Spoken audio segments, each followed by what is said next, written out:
সবর বাংলা জানেন তো কি? ধৈর্য। ধৈর্য এমন একটা গাছ যে গাছের চারিদিকে কাটা, কিন্তু ফলটা মিষ্টি সুস্বাদু। এই সুস্বাদু ফল খেতে হলে এই কাটাগুলো সহ্য করতে হবে। ধৈর্য। ছোট্ট ছেলে মেয়েদেরকে ননির পুতুল করে গড়ে তুলবেন না, খবরদার। ওদেরকে কষ্ট সহিষ্ণু করে গড়ে তুলবেন। আপনি থাকতেই কষ্ট করা শিখান, তার জীবনটা স্মুথ হবে, তার ক্যারিয়ারটা ব্রাইট হবে, তার ভবিষ্যৎটা সুন্দর হবে। ছেলেমেয়েরা কিছু চাইলেই সাথে সাথে দিবেন না। অনেক বাবা মা আছে এত আদর করে, এত বেশি আহ্লাদ করে, যা চায় তাই দেয়, পরে হিতে বিপরীত হয়, ঠিক কিনা?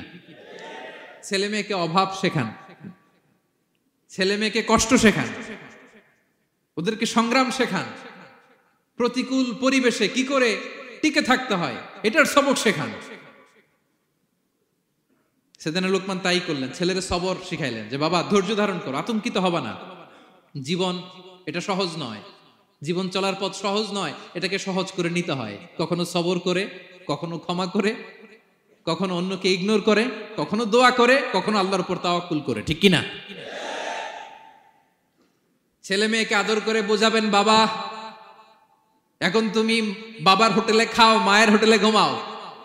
সারা জীবন এমন চলবে না, দুনিয়াটা বড্ড কঠিন, এখানে কেউ কাউরে জায়গা করে দেয় না, নিজের জায়গা নিজেরই করে নিতে হয়, ঠিক কিনা? ছোটবেলা থেকেই তাকে দৃঢ় মনোবলের করে তুলতে হবে যে বাবা দুনিয়াটা এত সহজ নয়, এটা সহজ করে নিতে হয়। This is the life hacks. এই লাইফ হ্যাক গুলো আপনি শেখাবেন, লাইফ লেসন গুলো শেখাবেন। ধৈর্য ধরো, সৎ কাজের আদেশ দাও, মন্দ কাজের নিষেধ করো। এগুলো করতে গেলে একটু বাধা বিপত্তি আসবে, কিন্তু শেষ হাসিটা তুমিই হাসবে, ঠিক কিনা? বিজয় তোমারই হবে। কি বলেন? সময়ই কথা বলে, সময়ই কথা বলে। বিপদে ধৈর্য ধরো। বিশ্বনবী আল্লাহ বললেন, ওসবির আলা মা ইয়াকুলুনা ওয়াহজুরহুম হাজরান জামিলা। নবী হে, বিপদে ধৈর্য হারা হবেন না। ভালো সময় সামনে আসছে, মক্কায় আপনারে কষ্ট দেয়, গণক বলে, জাদুকর বলে, পাগল বলে, মদিনাতে বিজয় আপনারই হবে, ঠিক কিনা?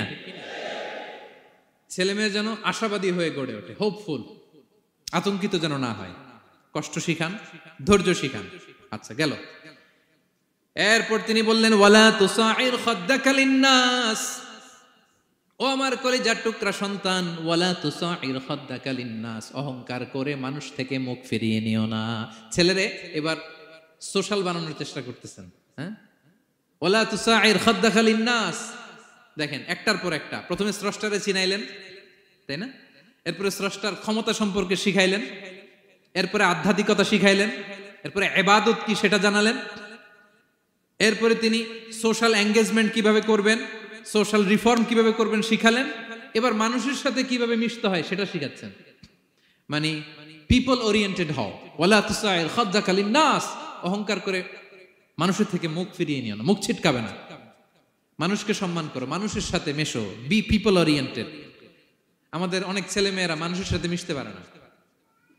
দোষ কার? বাবা মায়ের, শেখায় না। একটা সময় আমাদের মনে আছে, ছোটবেলায় মেহমান আসলে আমরা এত খুশি হইতাম, কি বলেন? মেহমানের কাছে যাইতাম, সূরা শোনাইতাম, কবিতা শোনাতাম, এটা খেলতাম, ওইটা করতাম, যাওয়ার সময় আমাদেরকে টাকা দিয়ে যেত, হায় রে খুশি।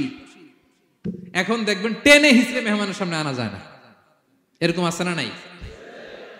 অনেক ফ্যামিলিতে এরকম আছে যে তারা সারাদিন ডিভাইস নিয়ে, এই ডিভাইস আসক্তি এত মারাত্মক পর্যায়ে পৌঁছেছে যে তারা মানুষের সাথে মিশতে পারে না।